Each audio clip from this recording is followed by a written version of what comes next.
month of June. It's morning DNA. I'm the man of a single black shirt. She is the woman of a million distractions. And we're here to find out what June 27th, 2022 is made of. Yeah, we'll just call this the June DNA. It's been a month. Sorry, huh? It's been a minute. Yeah, I saw in the chat, Lolly's like, new month, who dis? And I was like, wait, it's the end of the month. And then I realized we have not been able to do a Monday show for the entire month of June. We have so much to catch up on. You're absolutely right, JCD. We's in trouble. I was trying to remember, did we do the 6th? I don't think we had. I think we've missed 3 Was in a that row. when I had COVID? I think it might have been. Yeah. I think so there was were one 2 COVID. There were 2 COVID and then 1 vacation. Yeah. Guys. Yeah. It's been a while. It's been a minute. It's so good to see everybody, though. We're healthy and home and hanging out with you guys, and excited to be back. I want to address this from Lucas. Danae was still making coffee, which is why we were running late. Nope. Every time we're late, it's that guy's fault. Every time? For DNA? Every time? I will listen. 99.5% of the time, it is Aaron's fault. Good morning, Aids. I'll take that because That's you fine. Work out right before the show. So if you're running late, like you are literally running into the door, which is why today you look like a sweaty man. And I'm not sweating right now. It's interesting. So sweaty. It's just my glow. Sweat. It's my vacation glow. I got to glow up. So no, in this case, I was here 12 minutes early, and you know what I found when I arrived in my office? Okay, we've got a clue, chat. One of the children did something. Okay, so one of the children has been on your work computer inside the studio, which they shouldn't be doing. That's an assumption you're making. The setting. Okay. Yeah, change the setting. Oh, I assume that they're not supposed to. Okay. They could. Okay. They changed the setting. They installed some spyware. And also set something on fire. So you had to put that out. No, there is no evidence that they were on my computer at all. So there's another clue for you. But definitely one of my children did something. Okay. Oh, okay. We definitely have some porn assumptions in the chat. Super, like that's nothing that completely understand how you would assume that. Nothing that lascivious. Okay. They removed all of the smart bulbs and put them in their room. This is close. Really? You're getting closer. Yes, but no, that would be weird that they removed the light bulbs. But it wouldn't be if they wanted to have like a light bulb rave in their room. Come on, Google Gods. Okay, we have to play that now, right? Like that's the show. Today we're going to be playing the show. Do people know Homestar Runner anymore? No, they don't know Homestar Runner anymore. Anybody 10 years younger than us or more has no clue what Homestar Runner is, right? Zero clue. Even if you're like right on the cusp. I feel like you're right on the Homestar Runner cusp. Well, so I watched Homestar. So Homestar Runner was really great because they used, what was the programming that they used? Flash before they killed Flash. And so you go onto their website, they had the most silly little like videos that were all character driven. So it's like a web comic meets an animated, and it was all voice acting, and it was just silliness. And I loved it so much because it was right up my alley. So this is what your children were watching. So they were watching this in your room. Okay, this is what I'm thinking. They were watching this in your room, and it accidentally installed some sort of some sort of malware. Okay. This is an incorrect assumption, but we'll go with it. Well, then why are we doing it at all? Because you want to. You want to show the Homestar Runner clip. I really do. It's the email. Oh, yeah. The There we email. go. What? The email. Hey, Strongbad. You like techno at all? If you do, what kind? Silent J. Oh, that's very clever. Would you like to buy a Well, it's t-shirt? not really my style, but I heard a techno song one time that went like dum dum dum dum dum dum dum dum, and then this other part came in and it was like dum dum dum And then there's always some kind of high-pitched noise, or like a siren. It's like,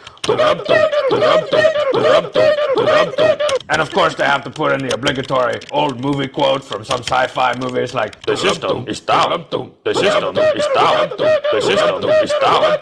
The system is down. The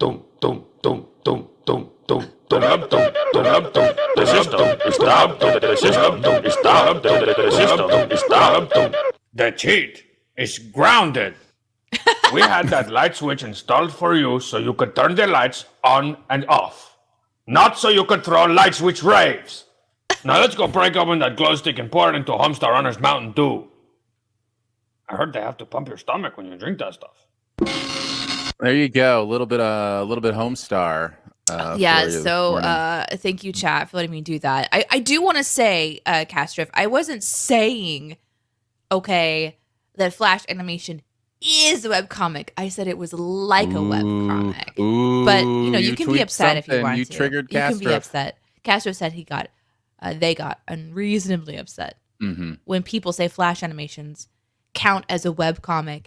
They used it very cleverly. They created all these like little animations. So it was more interactive too. Like you could click on things and stuff would happen. And, you could click around on the screen and things would pop out. You could find all the secret stuff. The way that you knew is that your mouse went from a pointer to a little hand, and so you were like, "Oh, what was that?" What was that? It was very interactive.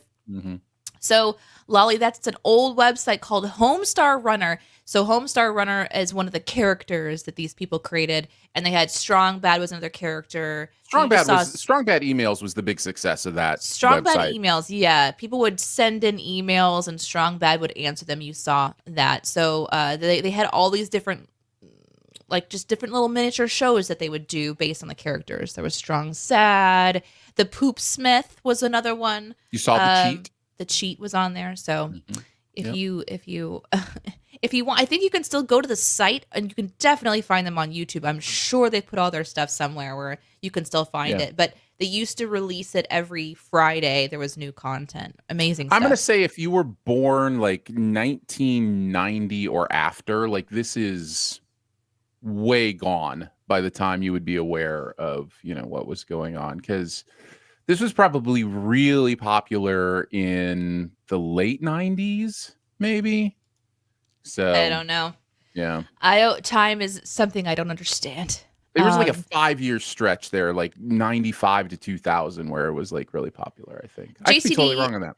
You said, Danae, you act like we wouldn't let you just go ham on whatever you wanted to do. See, that's the thing, though. We actually are trying to do a show. Although I have thought about doing like a pre-show or something where it's just, I thought about doing my own show for sure, but it's just, it'd be chaos. It'd be chaos.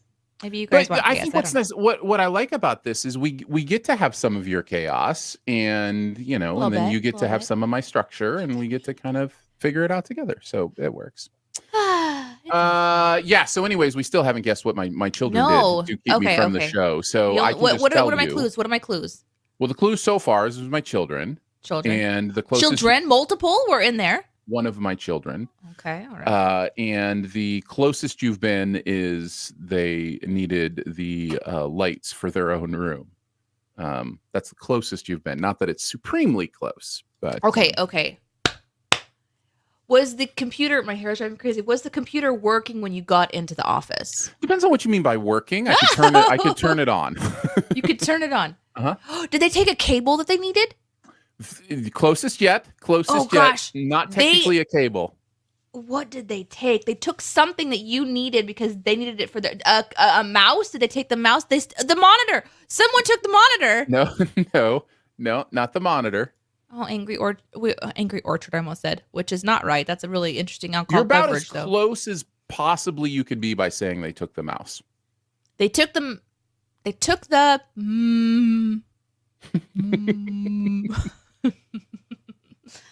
Crap, guys, what did they take? They took the keyboard.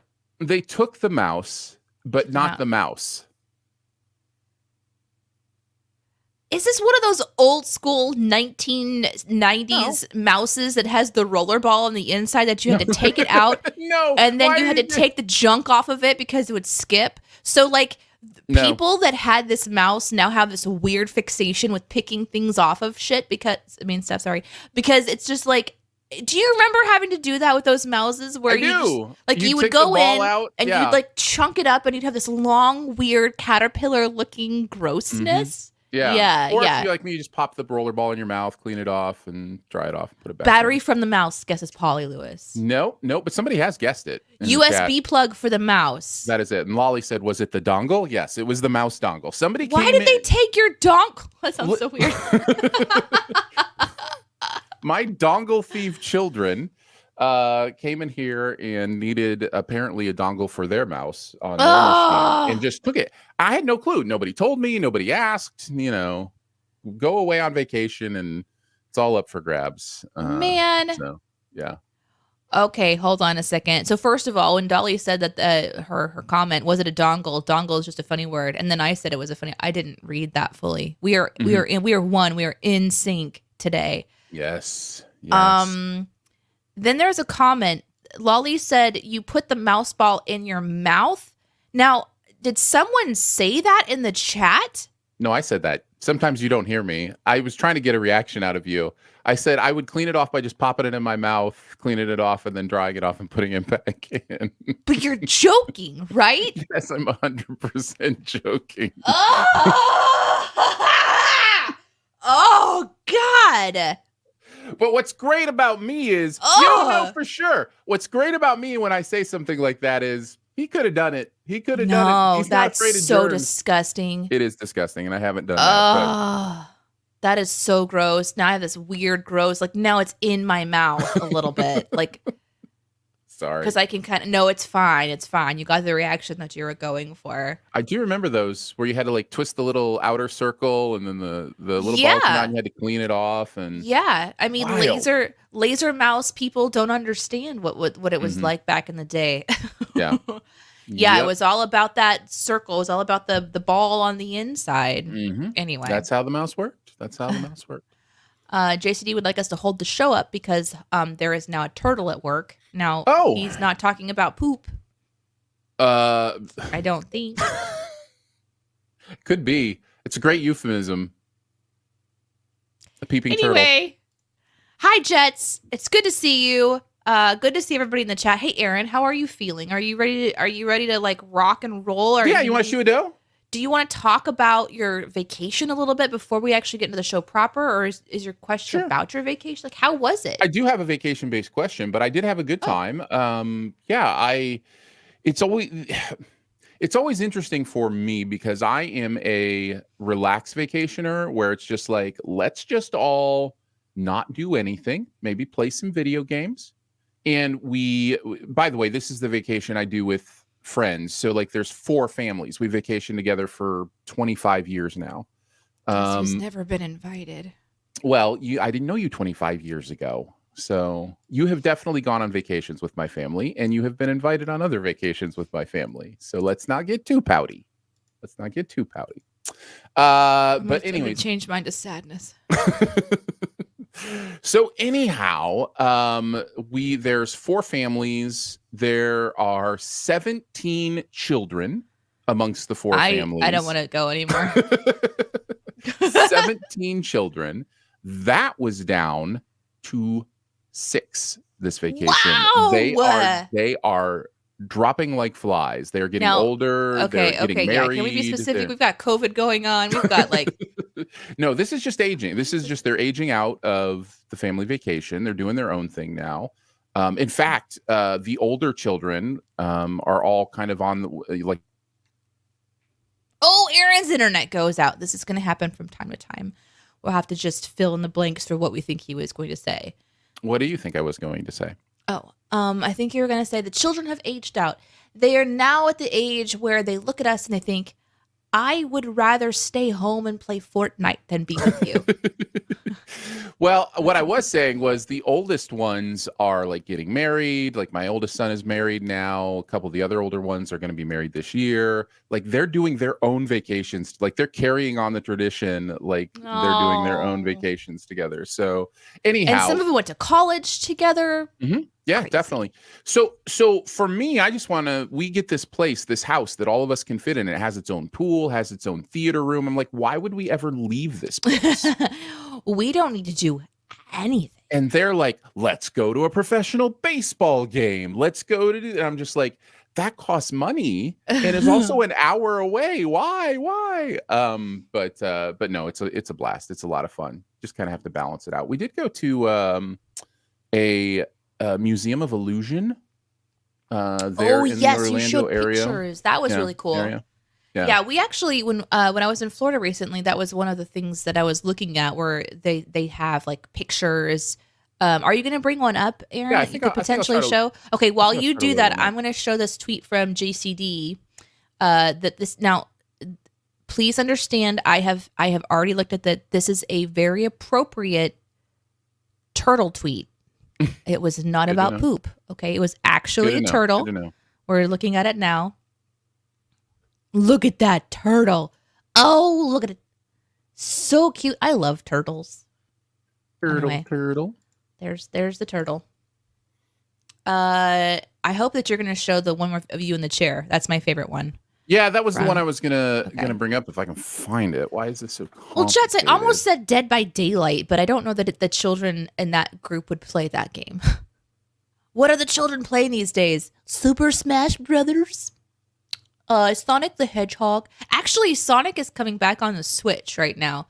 And also Fall Guys is on the Switch right now. So that's kind of been something that we've been playing with.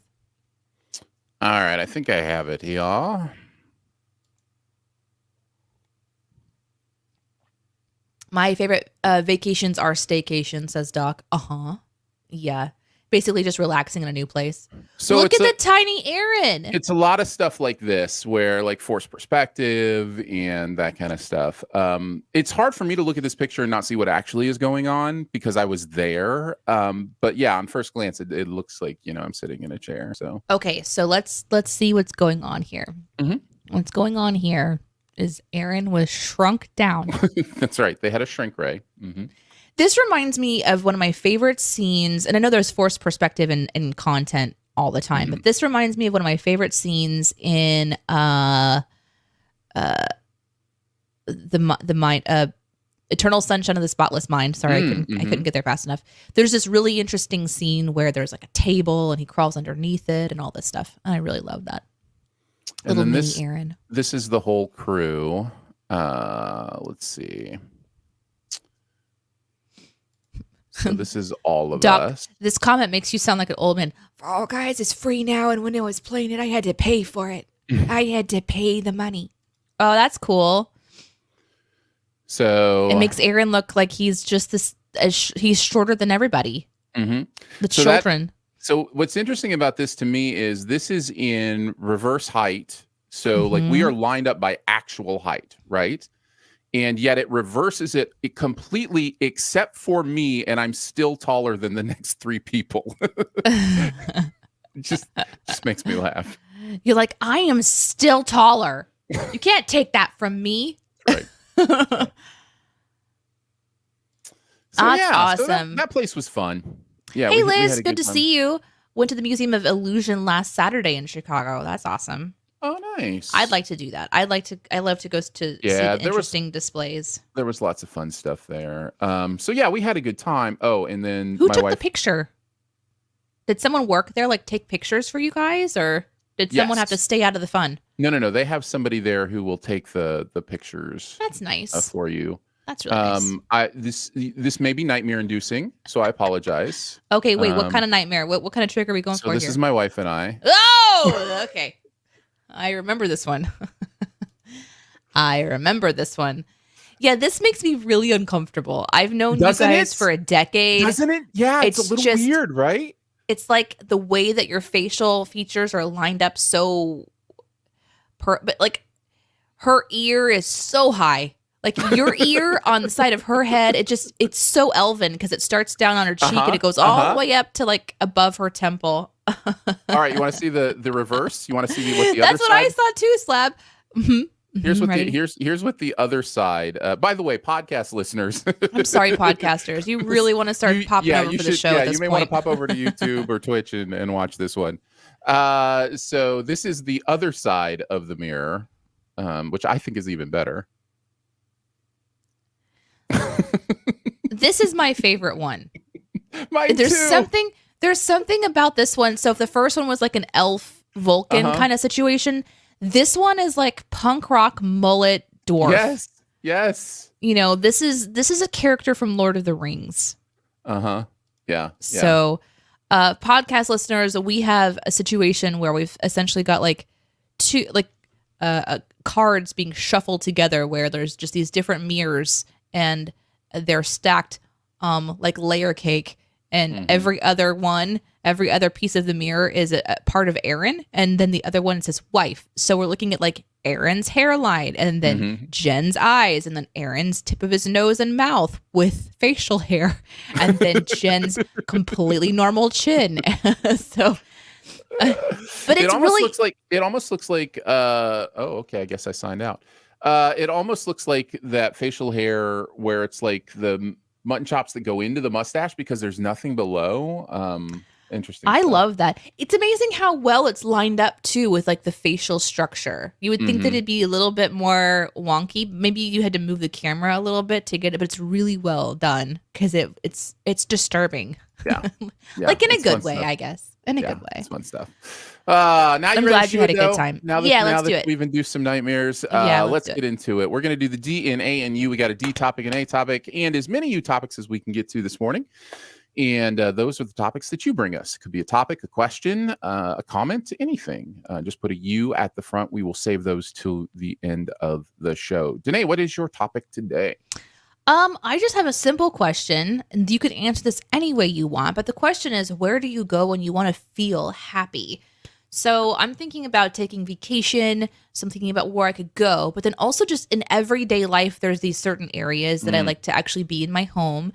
And then sometimes even mentally, there's places I'll just go that make me happy. So that you can answer this question in any number of ways. But I was just kind of curious, as a general question for your life, where do you go that makes you feel happy?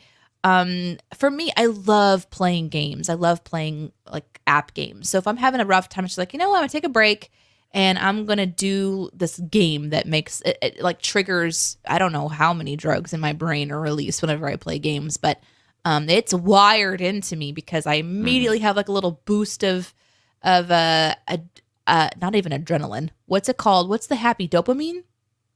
I think it's dopamine. Yeah. And I feel happy. And that's just like a quick one. But Iris and I went outside last night to say goodbye to Grandmama when she was leaving, or sorry, Bommy when she was leaving. And if my mother was listening, she'd be like, Grandmama was not there. It was me and I'm Bommy. She would have corrected that. So yes. I wanted to make sure. It's very important. So we said goodbye to her, and I remember that we had been playing on the side of the house several months ago. And we had taken a lot of the rocks from around our house in like the little rock bed areas and made a little dam on one of the water spouts. So we went to go investigate and see how the dam is doing because there's been rain and all this stuff. So we go over there and all of the rocks had been displaced. And so we were looking at what had happened and how over time the rocks had been pushed down into the grass. So it wasn't just that they had tumbled off of where we had placed them because of the rain. They'd actually like gotten into the grass. And so we were like looking at all of that. And it was just this like really nice outdoor time. And there was this quiet and this peace. My phone was inside. There was nothing to do but explore through like Iris's eyes and just, you know, she wanted to dig. So we dug up this big chunk of earth. And she was very convinced that she had found a dinosaur bone. So she kept digging. And then she was like, this is definitely a dinosaur bone. Like, listen, the soil in Missouri is just nothing but rocks. So every like 12 seconds, she's like, this is a dinosaur bone. And this is a dinosaur bone. So we're just out there digging in the dirt, getting dirty. And then she wanted to relocate some rocks to the backyard. And I ended up finding this incredible thing called a hummingbird moth. It's also called a hawk moth. One of the coolest things I've ever seen in like insect world. If I can pull it up here in a moment when Aaron reads some of your comments, I'll pull up a little video of it. It's absolutely mind-boggling. Like, it's just incredible. So I took this video of this creature, sucking pollen, and it was amazing. And I realized, like, I just felt really, like, lifted and happy. And I think it probably was because I was just out of the house doing something different in nature. But I get so into my world and so zoned in and just, like, inside, I forget that was a happy place for me. So I wrote that down just as a little challenge to myself to try to, go outdoors when it's cool. Good luck with that this summer. I have parameters. It was dusk, so like the sun was setting and it was a really nice temperature, so it was really easy to just be outside for like 40 minutes and not have to worry about being baked and things like that. So that was one that I had forgotten about. I also we had our shoes off, so we were just walking barefoot in the grass, and that always feels nice when the ground is cool. So that was a new one for me. Well, a remembered one, I should say. So anyway, that was nice. One of the inspirations for today's question. You can go through some of those. Yeah, I'm going to pull up this moth thing. Weta says a craft store, which I have heard that from many people in my life, that they enjoy checking out all the craft stuff. Uh-huh. So yes, please. Oh my gosh. There is something about possibility that makes me so happy. When you go into a craft store, you're something like, I could make anything. And that's what I feel like when I go into an office supply store. Like, I could organize anything. It's amazing. Castrif says bed. Yep. That's a complex one. Castrif. That's a complex one. Doc says food places. Yes, I as well enjoy comfort eating. Weta says yarn shopping makes them happy. Lolly says, I'm always happy in or near water, even something as simple as a long, relaxing shower. Water's a great one, and having a pool where we were this week was so nice because even when it's super hot, you can go submerge in water, and it's this amazing thing. And when you're my size, like, I don't take baths. There are no baths that make my legs. I'm not kidding. Most baths are from my back to the bottom of my feet wide. So they're just the length of my legs. You can sit down in a bath and then be kind of stuck and uncomfortable and then wet and soapy, which means it's dangerous to even get out of the bath. So it's not good for you. No. But pools are great because I get that feeling I don't often have of weightlessness, submersion, the cooling effect of water. That is a great answer. I love. There's a place down in Florida that is a natural spring, and the water is the exact same temperature all year round because it's just this natural coming from underground. It is the greatest thing ever. It sounds amazing. So, okay, I've got the video pulled up. Sorry again, podcast listeners. We're about to see what a hawk moth. This is so cool. Look how close I am. You can hear the wings beating. This thing is like ravaging the plant. It's like, I don't even care if there's a human around here. Okay, let's let him be. Isn't that crazy? I seriously would have thought that was a hummingbird at first glance. So that's the crazy part. I didn't realize that it muted us while the video plays, but we couldn't hear each other. I was on the porch. I looked over and I thought there was a hummingbird. And as we got closer, I was sure it was going to fly away. And it wasn't. It was like drunk on whatever it was, pollen, yummy, juicy sugar stuff. Like, it was amazing. And it was huge. It was likely about 6 inches or more, wingtip to wingtip, just a big fat creature. So anyway. Wow. That's awesome. Let's see. Elizabeth says a bookstore. I know that's true for a lot of people. I love bookstores as well. Angry says taking a hot bubble bath. Nectar, that's it. Thanks, Jets. Jealous. Very jealous. Let's see. JCD says, I felt the most relaxed and happy when I've been online with friends, like with my many D&D campaigns I've been in, or playing games, or even just chatting. You're not wrong. Something about the imagination, for me specifically, getting into my imagination has been really, really delightful these last few years. And also supplying the environment as a dungeon master or as a game master to like allow people to interact with the game. So then they're on this like imagination game high, and it's because of you in a way. Oh, it's just a great feeling. Yeah. You were talking about the craft store thing and how you walk in and you're like, oh, the possibilities and how that like it gets you excited, that kind of thing. I was thinking probably my answer is a movie theater, like going to a movie theater, kicking back in one of the recliners, and just when the first logo comes up, there's that kind of almost that same thing of possibility. Like, what story am I about to be told? Like, it could be anything. And I love that feeling of like, tell me a story, entertain me kind of thing. So that's probably the one for me. Did you see this message from It Don't Connect about exploring a creek with Iris? Have you? I'm still working my way down, so probably not. I'm going to throw that one up while you work your way down.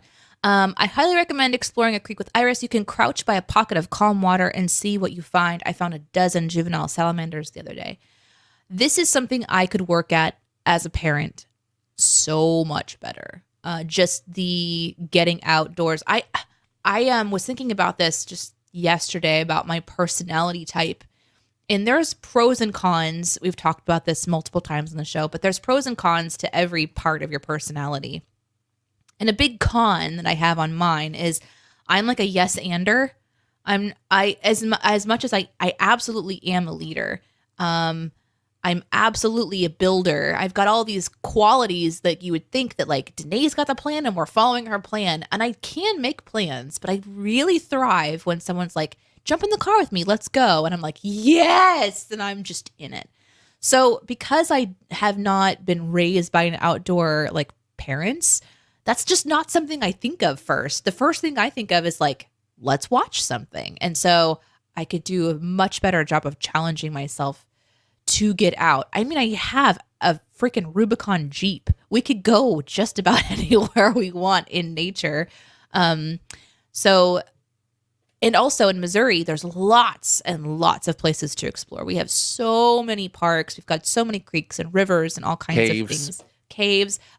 Multiple friends of mine are all part of like canoe clubs and outdoor clubs. There's actually a club in the area for young kids to join and learn about nature and go on hikes and things like that. And I definitely want to expand Iris's world into the nature a little bit more because she is very much entertained by television at this point, which is not surprising considering the family that she's being raised in. But I'm very, very aware that there's a balance there that I need to find. So thank you for the reminder. And a creek is a great one because I used to go to the creeks with my family and we would just see crawdads and all kinds of things. And it's just a nice calming experience.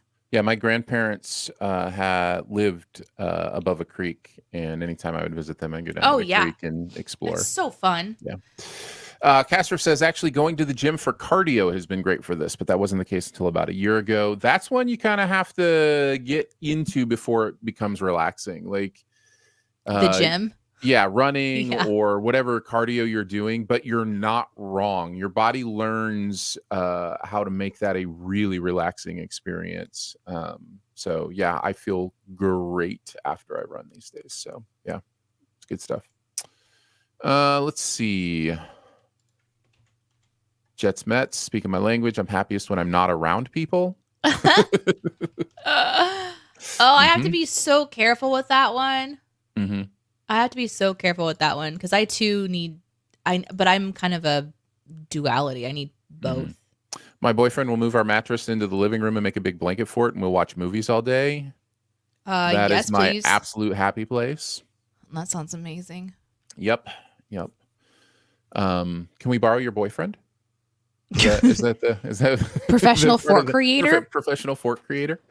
You know how like there's plumbers, there's electricians. This person comes to the house and walks through with a checkboard or checklist on a little notebook and makes note of all the different things that they can use to create a fort. Gives you an estimate and says, okay, I'm going to disassemble these several areas of your household, create a fort out of those items, and you can either pay me to return them for this cost, or you can return them yourself afterwards. It'll take me approximately an hour and a half. You leave the house and come back, and then you have like a massive fort. This is just a great business model. Yes, I agree. We'll take it. Slab says my happy place is Morning DNA. Thanks, Slab. That's amazing. We're never not going to read that. So yeah. So especially if Aaron's in charge. He's like, heck yes. Thank you. All right. I love this. If you want suggestions of nature things to do, let me know, says It Don't Connect. A big part of one of my jobs is exploring nature with preschoolers. Send it all my way. You know how to contact me, ideas and stuff. I really I just got excited about going to a creek. In fact, I'm going to text distractedly during the show my friend to say, what's the best little local creek? But we have a park where there's a natural spring that comes out of a cave and it goes down. And so we've gone down to the water and felt the cool water and things like that. But I'd like to explore some more. Thank you. Yes, I'm open and to that for sure. Very, very nice. Ready for the 8th topic? Yeah, I just want to show one thing randomly before before we go on. I forgot to tell you the story earlier, so I'm going to distractedly just shove it over in this area because it's all you know what this makes me happy. My child makes me happy, I guess. Sure. So I do go hang out with her. So she went to a theme park over the weekend and came back, and they do face painting, which is normal, but they also now glue things to your face. Oh, fun. So, chat, I am showing a picture of my child who has a unicorn horn glued to her forehead. This took a while to unhook from her, and also they had glued her hair down underneath it, so that was fun. But how cool is that? That is cool. They didn't get all the hair out from underneath it before they glued it to her forehead? Sure didn't. You would think that they would peel it back with but there was you can kind of even see there's like all these wayward strands. Now think she's used to her hair being in her face, so it wasn't a huge bother, but yeah. It should be like unicorn application 101. Like that should be like the first lesson you learn is get the hair off the forehead. But what a cool idea, crafters who are watching. I think the horn was made out of polymer clay, and then they had like a little base that they must have glued it to and just, I don't know, cut around it or something. And it all peeled off as one piece. So there's all these gems and little flowers and sparkly things. And then there's a unicorn horn sticking out of it. It was all one piece. But isn't that so cool? That is very, very cool. Okay, very sorry. Cool no, sorry. You're good. Sorry, Aaron. All right, 8th topic today. What's your favorite vacation tradition? Imagine that. Aaron's talking about a tradition. Tradition. I remember when we met, I was like, what is tradition? What are you talking about? I find a lot of talk about. Listen, while he pauses for a moment, I do have traditions with my family. That's true. Obviously, we've got like this, but it was always tradition that my family put on me and not tradition that like I would start. So it was more like mining Aaron for ideas of like, he was like, oh, are you excited to start all these traditions now that you have a child? I was like, I don't know. So you cut out. So go ahead, Aaron. Yeah, no, I was just saying, like, we just talked about like our happy place, and there is something for me about traditions that are like a happy place. Like you get to go back to this thing and you just be like, this is something we do because it's us, And so there's like this kind of community aspect to it. So yeah, I do enjoy those kind of things, those kind of traditions are always a lot of fun. So yeah. I love how when your video cuts out for a second because your internet sucks, Eights will put in the chat 6 seconds. Like, that's my vamp. I've got a vamp for 6 seconds. Well, I mean, yes. Hopefully this is because my internet won't suck very, very soon. That is the goal. They've actually dug in our front yard now. So what's it's getting concerning closer. to me is it's now happening at my house too. So if we both go down, They're bringing fiber over your way as well. I think they're hitting all of Republic. So yeah. Guys, it's our whole little neighborhood area is getting an upgrade. My internet was so slow. How slow was it? It was so slow. It was like 0.1 up and 0.1 back. It was awful. So anyway, but it's okay now. Let's see. Lolly says, when I was a kid, we went to Wales every year. It was a long drive, and we always stayed in self-catered cottages. My grandma would roast a chicken and a ham the day before. So first day dinner was always cold cuts of meat with salads and bread because it had to be stuff they could bring in a cold box. Ooh. That's awesome. I love that. Food is such a central part of those traditions, which is very cool. One of the things all the adults go out to dinner, and we always start with Texas Roadhouse. And then we always do Giordano's. And it's just like we have these restaurants we have to do because we know that everybody loves them. So, yeah. Awida says, the only tradition I have for vacations is to always have breakfast at Cracker Barrel on road trips. So very similar. Yeah. That's the food thing. There you go. Food is a big one. Absolutely. Yeah. Slab says, our vacation tradition is all hating each other by the end, but somehow still coming back alive. Slab, sounds like you may want to work on the idea of vacation a little bit. Oh, man. Angry says, the stop at the store for snacks before we hit the road. Travel snacks is a big one for my wife. She just loves to, make sure everybody has travel snacks. So, yeah, I totally get that one as well. Castro says, the only vacation tradition we have is find beachfront location and cook for ourselves instead of getting delivery because my dad is vegan. There you go. But what a good thing to know how to do, to cook. What a skill. You don't think that it's such a good skill to just even know. But like, you know what? I can put these items together and make a delicious thing. So these are one of my favorite traditions is called pool time. And this is where you go in the swimming pool. But for us, for the guys, it means we're going to talk about all the complicated, deep, terrible topics that you can't talk about with anybody else because they're too much of a third rail. I don't know what it's talking. So we talk politics and all sorts of, stuff that's icky to talk about. And it's really nice just to be able to go, what do you think about this? What do you think about this? And to know you're in a safe place where even if you disagree, like at the pool, these people are going to love you. At the pool. Yeah. Okay. At our pool, at our little house. Yeah. Okay. So it's just us. Okay. Yeah. Mm-hmm.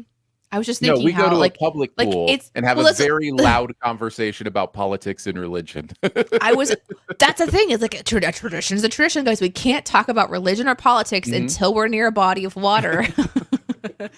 So like the one year you guys don't have a pool, you all go just around the tub because you can't really talk about it unless the water is running. JCD says, actually, Sin Week might be my vacation tradition. That's a good one, a very good one. Yep. And then the other one I like is there's always a moment where I get to introduce a movie that none of the other guys have heard about to them and just watch them react to it. It's one of my favorite things. I have now experienced this and it's not that fun. Well, it is for us. My fear is that because of how I am like adapting you introducing me to a movie that was just awful and giggling like a schoolboy the whole time. And now that we're all laughing about it, my fear is that it's going to be like, but you had fun. You've been laughing. Like, no, I don't want to be subjected to Aaron's. That was just, no. See, that was something different. That's not what I'm talking about. That was something completely different. Let me show you. We didn't watch that 15 minutes of this movie today. Just to be clear, we did not watch that entire movie. 45 minutes later, we're all like screaming at the screen, having nightmares. Yeah, that's Listen, watch Lamb. It's amazing. Don't watch Lamb. I just strategically showed you parts just to see what you would think about it. Yeah. I genuinely didn't know if you would think it was cute or terrifying. I didn't. It's a horror movie, Aaron. Well, by the end, but I didn't show you the horror movie parts. It's clearly the genre of a horror movie, Aaron. Anyhow, this year I introduced them to RRR, and we had a good time watching that. Okay, what's RRR? RRR is a movie from India, and it is a movie that is like John Wick meets Singing in the Rain. Is probably the worst way to describe it, but it's like a lot of action, violence, and it's a musical. and so there's a lot of like, Indian style musical numbers. It's really over the top. It's hilarious. It's really amazing. Fun. So yeah, we had amazing. That. So yeah, that's a good tradition. You have so many though that you do with this friend group. It's at this point, there's a bingo card. There should be. And if you don't hit your bingo, then it's just mayhem. Mm-hmm. It's true. It's true. All right, you ready to move on to the you questions? Yeah, if you guys have any questions that you want us to tackle, now is the time to throw them up in the chat or type them out. Anything Vomit goes. them into the chat. Yes, it's been a while. We've been out for an entire month. So if you've got any questions about anything that's come up over the last month, we are happy to jump in. We don't necessarily talk about every single thing, but even if your question spurs another thought, we would definitely go over that. While we're waiting for your questions to come in the chat, I do want to tell you another story. Do it. Tell a story. I want to tell you about a hard day that I had. This was a day I decided, you know what? I'm going to go out, even though I'm not feeling well. This is after COVID. I was like, I'm going to do this. I'm going to get in the car. I really want to have a specific sandwich from this very specific place in town. So I get in the car, I drive there, and I order. I get to the window, and they're like, we actually don't have this. We ran out. So I was bummed. I was like, all right, no worries. Yeah. So I leave, and I'm thinking, okay, what's the next thing? So what it's like is I essentially send a signal to my tongue, and I send a signal to my body, like, what do you want, body? And because there's so many options around this area, like anything can come back.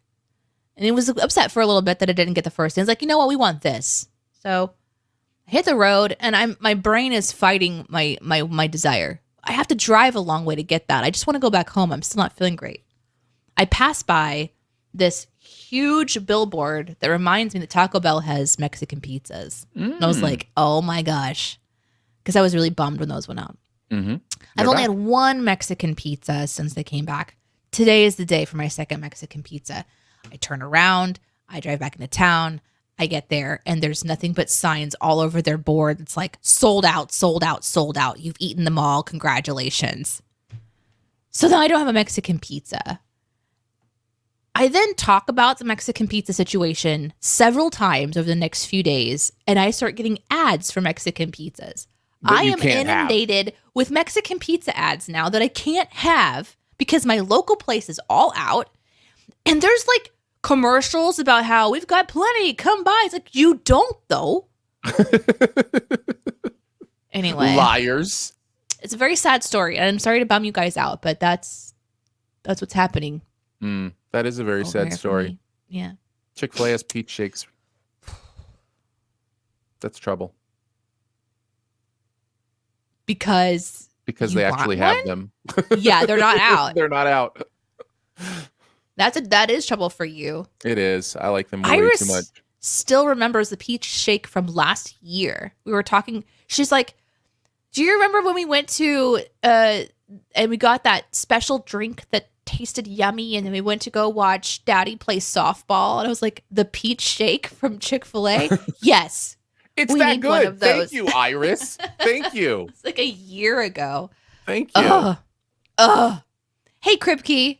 It's good to see you. All right, we have a few you questions. If we want to start going through these, Lolly kicks us off. All right.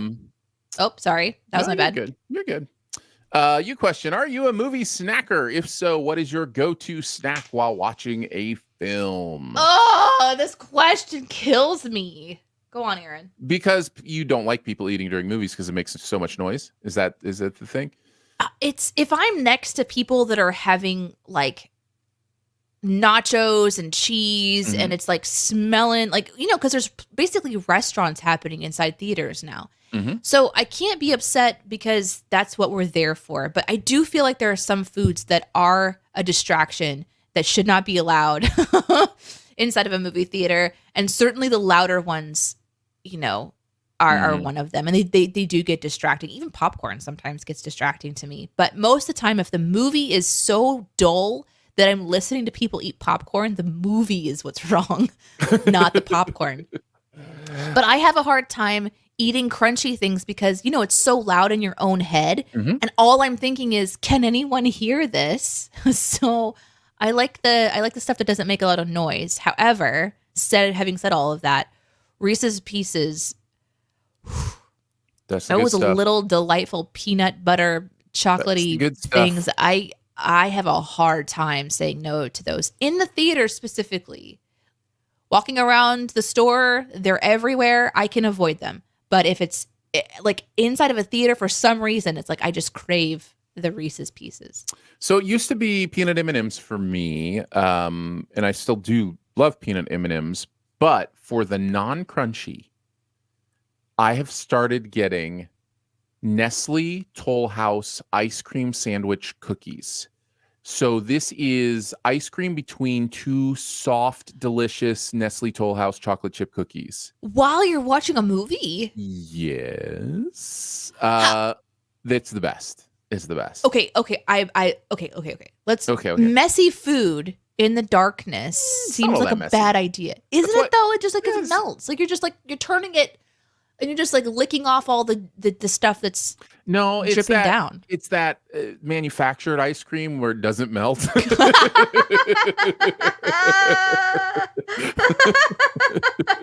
It's just like a brick. It's just ice cream flavored brick paste. But it's still delicious. I still enjoy it. Oh my God.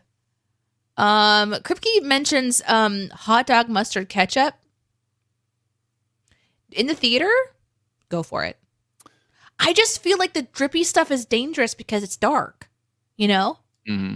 But then again, I mean, people are eating like full on. It is difficult for me to eat full on meals watching a movie. I've tried it now 3 times and it's a little odd. Yeah. It's the tiniest little table with barely any light. Mm-hmm. You're like trying to be respectful of people's movie watching space around you and pay attention at the same time. It's just too much. Although I haven't gone since I've had Iris, and I am now really, really good at multitasking and or terrible at it. I haven't decided. I have like 7 brains inside one brain now. Where like my child comes in, I'm like, this lights up, and I'm like able to do this over here while also like doing work over here and answering a question, and then my text comes in, and then I'm like, oh yeah, I also haven't eaten today. I should do like there's just 1,000 things happening in there. Sure. So maybe I'd be better at it. I don't know. Maybe. Let's see. Move on to the next one.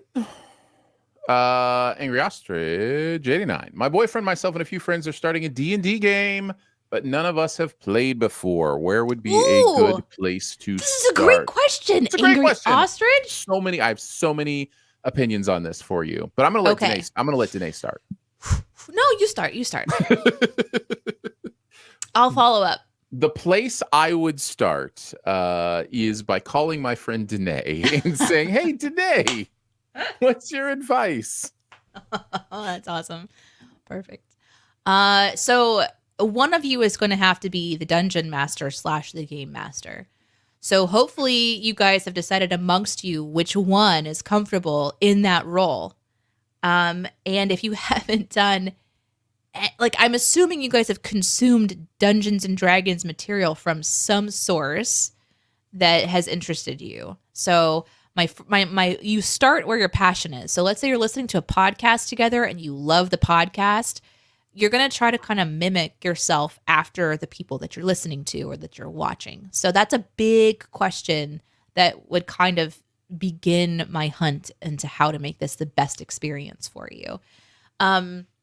So the person who's actually going to be leading the game, if you're going to do something that's pre-existing, so you're starting a D&D game, does that mean it's all your own and your own imagination, or do you have a material that you're going to be following? So whomever is going to be in that seat, that the driving the bus, so to speak, I would have some specific words for that person, which is keep it incredibly simple, and nobody at the table knows that you don't know.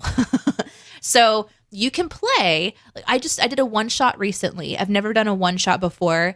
And I went in prepped with only a few things because I can kind of fly in my imagination pretty quickly. So I kind of worked my strengths. I build a room in our imagination. I describe a scenario, and I kind of set the tone, and then I see what the players do. And then I'll kind of like make note of a couple of things, like two bad guys that I was going to be kind of like bringing in and out. I knew their statistic block. I knew what kind of damage they could do. And the rest of it, I could kind of figure out. Like, I didn't have to know how much they had to roll to get onto the roof. If they wanted to jump on the roof, we would address it when we got there. And you can make that stuff up. The most important thing is that everybody's having fun. So you want to let the players win some. You want to let them struggle a little bit. And it's really in the moment. It doesn't have to be so textbook. For the players, I would recommend keeping it very, very simple and just getting into the imaginative part of it and getting into the character part of it. And don't expect to get very far in your campaign or in your moment. Like, just go out and beat something up or solve a crime or whatever. It takes a lot longer than you think. So whatever you start is going to take longer than you think. So just make sure every time you get together, you do something kind of just that's fun for your character or fun for your players. I hope that's helpful. Just don't think it's going to be like this big epic thing all the time. It's so important to just break it down and have fun in the little places. So that's my advice. Nice. Very good. All right, let's see if we can blast through some more of these. Jet says, "Good question. What movie did you want to walk out on?" For me, it's two: Splice and The Zookeeper. Jet also mentions that I don't walk out on movies. That's true. I have walked out on one movie, and it was just there was just no reason for me to stay. It was one of those torture kind of movies. Oh, or like a torture horror kind of a movie. I was just like, nah. It wasn't like a Justin Bieber movie or whatever. What was the one that you watched where it was all children in there and you were like the only male? There have been a couple of those. The two experiences I talk about was the Bieber documentary, which was me and a lot of tweenage girls and their parents. And the parents of the teenage girls were giving me side eye the entire movie. So yes, that was. And then the other one was Magic Mike, which was basically me and yeah, that's right. a handful of gay men and about that's amazing. 90% middle-aged women. Incredible. So yeah. I almost walked out on Lord of the Rings 2 Towers, which is because I was so invested in the story that I wanted them to tell, that when it was evident that they were not going to tell the story that I wanted them to tell, I had to deal with a massive blow of disappointment. It's one of my most favorite stories of all time. And for me, one of the biggest and most valuable pieces of the Lord of the Rings trilogy is that Frodo continues to show grace to people who he has a chance to be really dark towards, including Smeagol and including Wormtongue. So there's some moments that, you know, they have an opportunity to, kill an evil person who's clearly being evil. But the way that the books are written is he shows grace, and Wormtongue ends up at the end being killed by his circumstances in this very specific way. It's kind of like Frodo didn't have to do something dark. The darkness kind of took the dark person because of their path. And that was to me, a really important part of that book. And it happens at the end when the hobbits are returning to the Shire, and the Shire has been taken over by Saruman and Wormtongue. And so they have to do this interesting, like, another fight at the end of the book to take back over the Shire. And it actually shows the people of the Shire how much these hobbits had, like, really embraced their power and evolved. Like, the Pippin and Merry were now taller because they had drank the Ent milk and all the Ent stuff or whatever. I can't remember the name of it. So there's like all this stuff that had changed them as people, and they get to show that. And that was also a really important part of the hero's journey, is coming back and showing your home how you've changed and evolved. and they just lobbed that off. As soon as Wormtongue is stabbed on top of that tower, it almost made me sick. I was livid. Like, no. That means they're not going to the Shire. That they've just chopped off the entire end of the book. But I stayed, I watched, and then I watched all the making of, and I learned more about just how much they had to decide on what to do with that content and that material, which I'm obviously very passionate about because I'm talking about it so much. So that was a really hard one for me. And I almost walked out. Are you going to watch the TV show that starts here in a month? I don't know. Okay. I don't know. I was just curious. I know your love of the material. There's just something about like, don't touch the stuff that I like. Like, just leave it alone. Yeah. But maybe, I don't know. It makes me, everything makes me nervous. I feel like the Lord of the Rings movies were something that was just epic. And it was so beautiful and so well thought through and so well crafted, even though they obviously had to change some things to make it make sense for movies. Otherwise, gosh, that would have been an entire other movie. Them Returning to the Shire was an entire other movie. So I understand why they had to cut it short. Yep. JCD, you question, how well do you handle the end of a relationship / transformation of a relationship? How well? Some self-evaluation, Aaron. Yeah, a lot of this will be conjecture for me, but because I have to go back a few years to think it of could it be in any kind of relationship. It could be work relationships. It's true. It doesn't have to be a romantic Yeah. relationship. It could be a friendship. I think not well, if I'm being honest. I like things to stay the same. I'm a permanence person. I like the idea of, I don't mean things can't evolve, but I like the idea of the pursuit of important relationships for. Oh no. 6 seconds, AIDS. We got to vamp for 6 seconds. Oh no. Yeah, I know. He's back. What a It was terrible much time. faster. What a terrible time to go out. No, I am a person of permanence. I like the idea that relationships can last forever, and they will change, they will evolve, but I like the idea of finding a way to stick with the people who are in my life. So not well. If something changes or somebody's like, I'm not excited to be your friend anymore, like, I'll be devastated. I'll just be devastated for a while, and then I'll find my way out. So yeah, that's probably me. I kind of kill it and move on. Yeah. For the better or for the worse, there are certain things that happen in life, and depending on how the end goes, I mean, the hope, of course, is that the end is respectful and mutual, and that the end is understandable, especially when coming to like work relationships or friendships specifically. The other thing that's interesting is that friendships ending is very different than like a romantic relationship ending. Like friendships have cycles where, like, right now I have friends I haven't spoken to since Iris was born, but if I messaged them, they'd be like, let's go have lunch, because it's not like there's anything between us. It's just that seasons change. And so I like to think that the end of things is because there is a very clear boundary where it is the end. So based on your question, the end of a relationship, I usually look at, okay, something has happened here. This is over. This is the end. I'm not coming back to this place. There's no bridge to try to connect on. This is done. I would hope that I would have been kind in how I said goodbye. There's usually always for me confusion and a bit of chaos, because I like to think that there's a way for there to be mutual respect and potentially continued conversation, even if a romantic relationship has ended.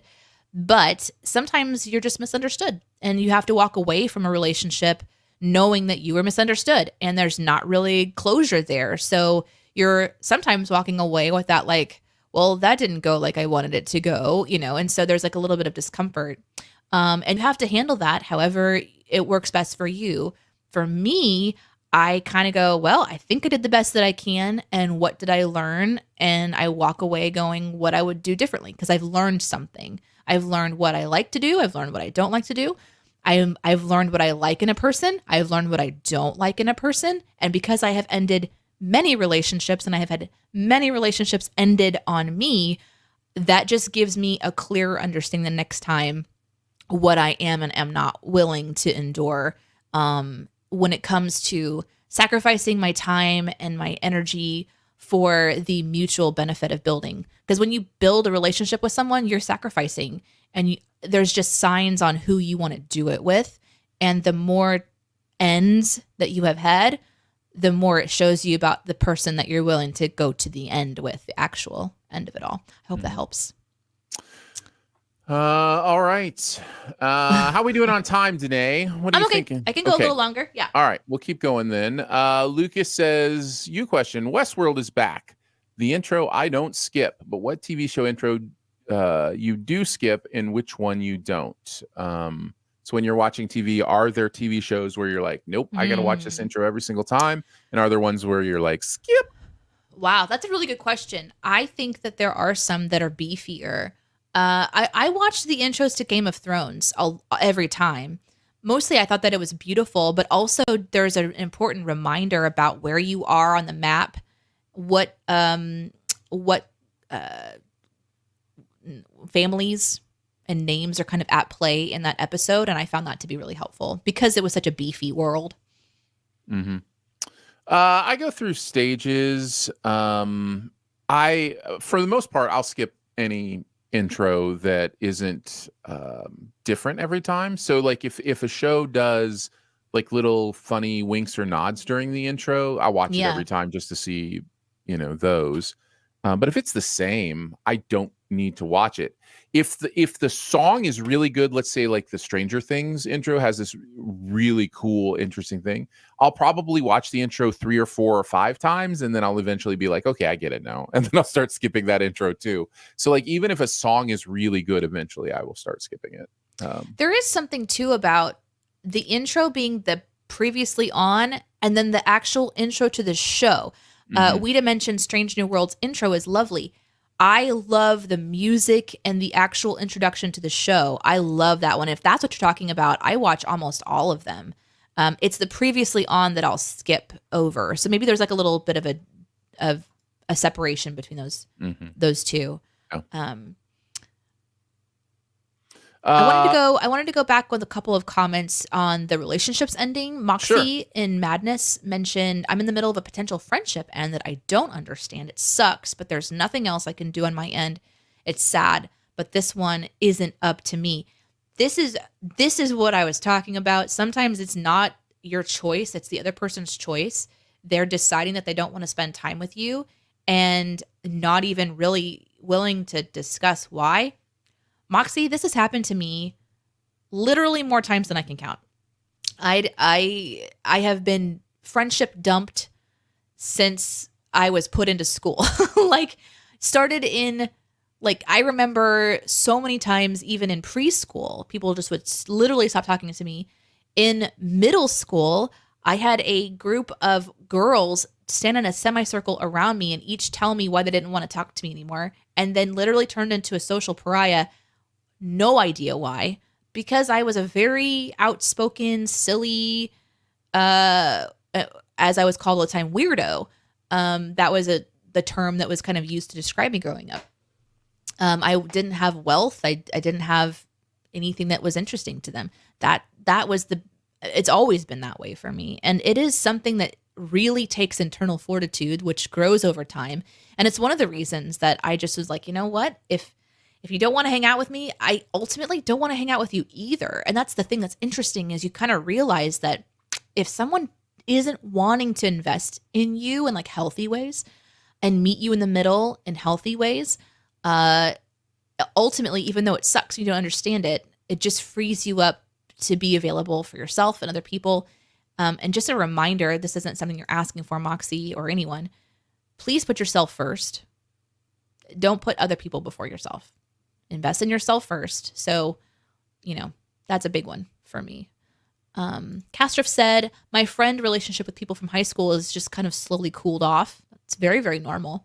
I only keep up with a few on Twitter, and we haven't had reunions since COVID.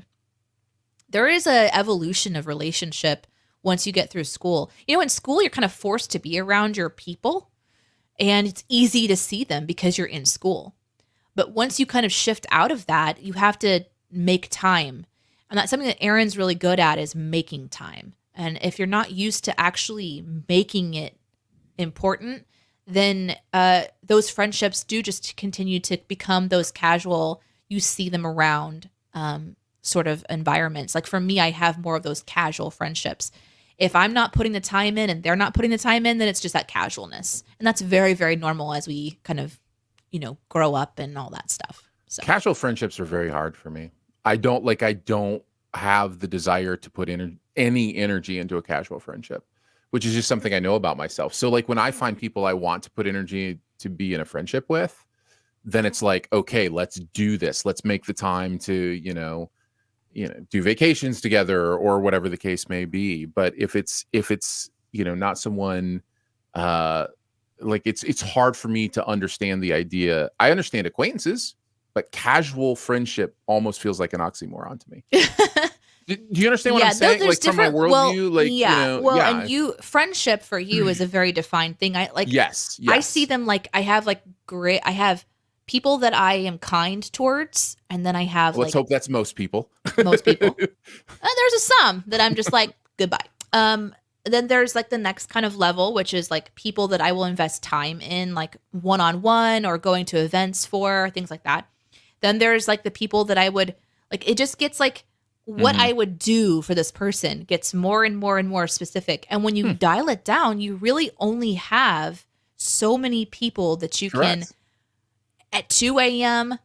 put on some clothes and go help them move out of a house in the rain. There's only a few people. And that's really how we're not meant to be everything for everyone. And that's a really difficult thing to kind of come to balance with.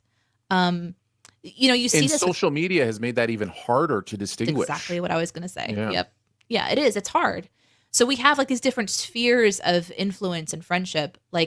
I love being on a kind level with even the people that listen to the show or are watching now. Sure. There's this environment that we create when we talk to each other and we build conversation and we kind of share our stories. That's a really powerful thing that's part of a community. But I think when Aaron's thinking about friendship, it's that really inner circle.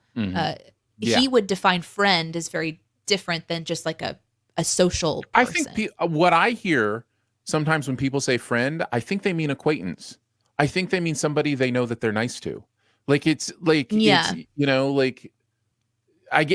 that's fine. It's just a redefining of the word in my own mind. But when I say friend, it's somebody I'm taking purposeful time to deeply connect with. So yeah, but anyhow.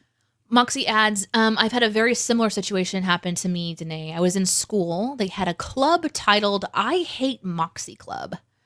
I kept my circle small, so losing what I thought was a good friend is rough. It really is. Sorry, because, Moxie. A lot of times as people, we learn who we are in multiple ways, but a lot of times it's a reflection of who's around us. It starts off with your family, and that defines you. And then obviously it moves into your friend group because you're learning how to be social in school and how you as a person are defined by your environment. And then there's this really hard growth out of that where you learn who you are all alone. And the all alone for me was always very scary because I do like being around people and I do like having, core people around me.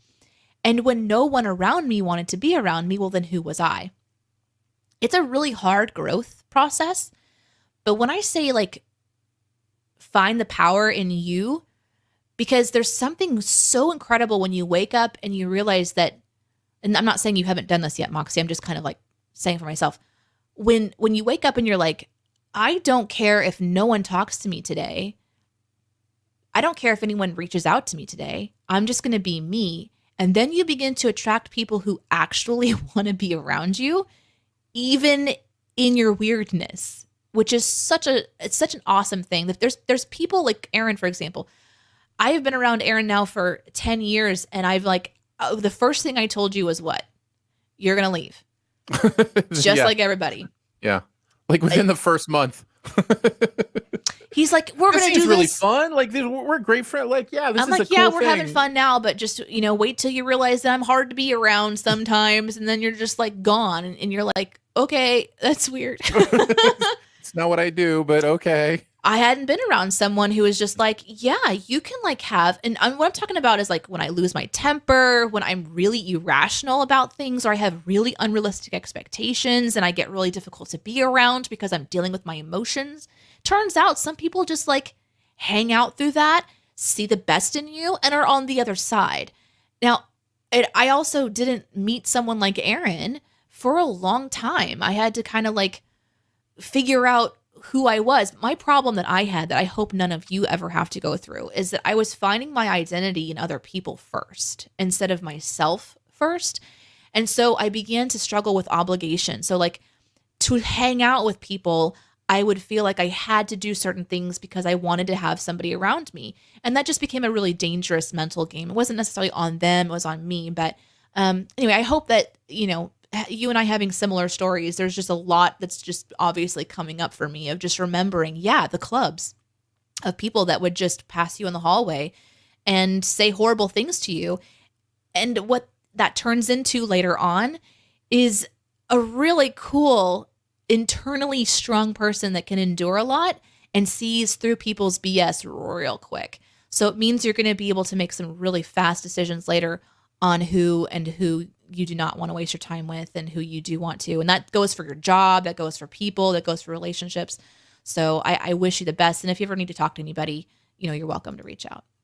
I think it's hard sometimes for me to talk about this stuff too, because I am very aware now more than ever of how privileged I am, right? Like of how privileged an upbringing I had, of how privileged I am just with who I was born.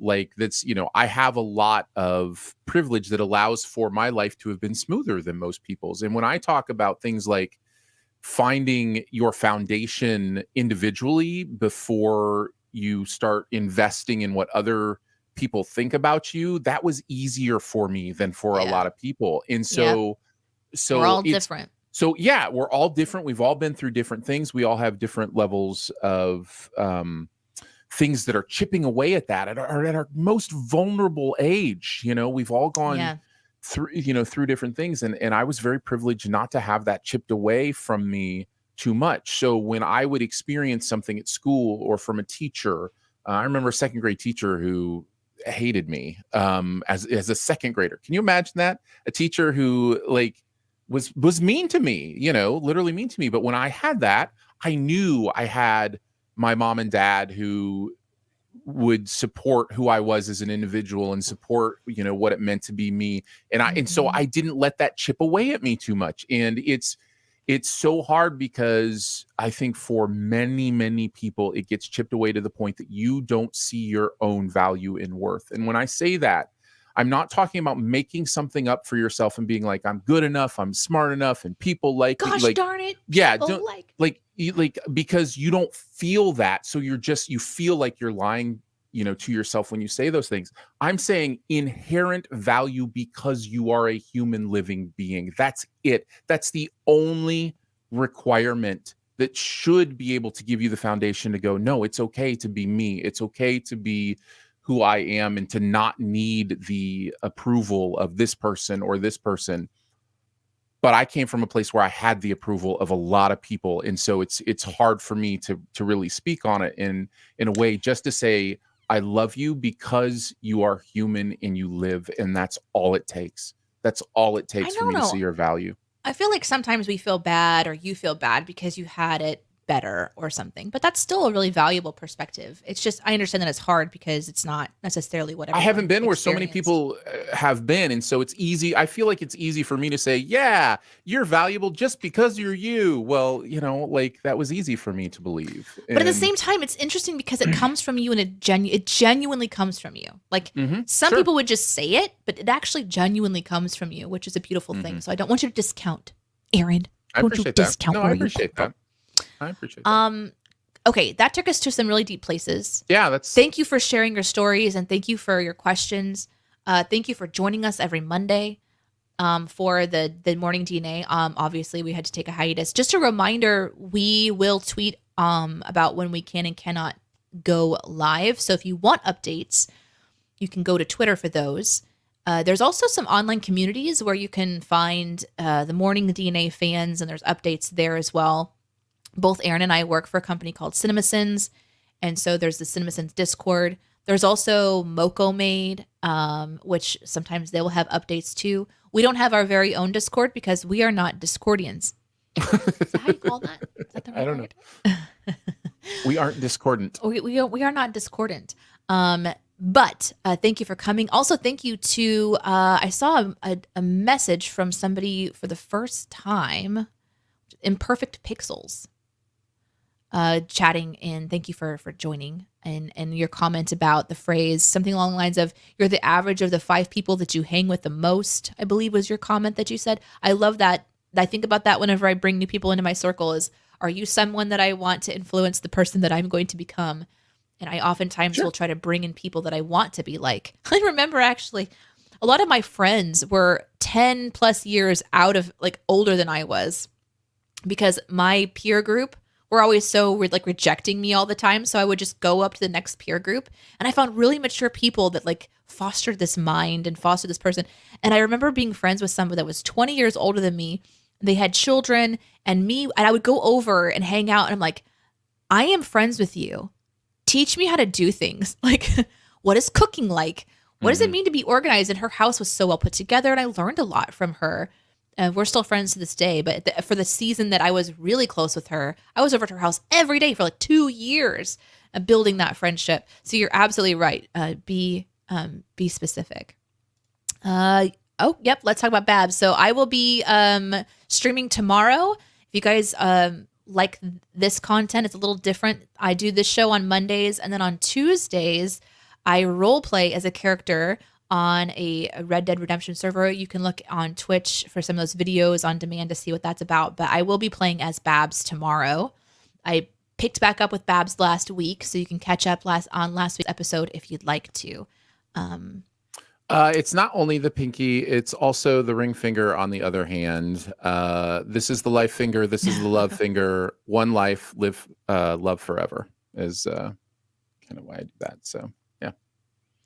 We're going to raid into Not Bush today. I love the vibe of that channel. So if everyone will pop in, and we'll raid into him now. Well, we'll all pile on now, I should say. He is creating his giveaway. So if everybody that's on Twitch jumps in there, at least go over and say hi to him here in a moment. He does a giveaway every month, so you can actually get one of his custom creations. And for those that don't know, he is an incredible sculptor. He uses this really interesting clay. It's not like a polymer, so it allows him to do a lot of high detail without having to do it quickly because it doesn't dry down. And it's also really resilient. So I've seen him drop some pieces before. I have seen him pull one of the most incredible pieces of art. He did this dragon for World of Warcraft. He did this dragon for them, and it caught fire whenever he baked it in the oven. And so when it came out, it was all charred and funky, and he had to fix it. So he's just the most patient, calm, great thing to have on in the background with just some chill music and a really positive chat. So just a fun overall. It's incredible. He's got these huge hands, and he makes this the most intricate stuff. Blows my mind. So he's doing a giveaway today. So we'll go see him. Very nice. Well, there you go. We will we'll catch you on the next Monday or someday. And sometimes Mondays are some days. Yeah, Bye. they are.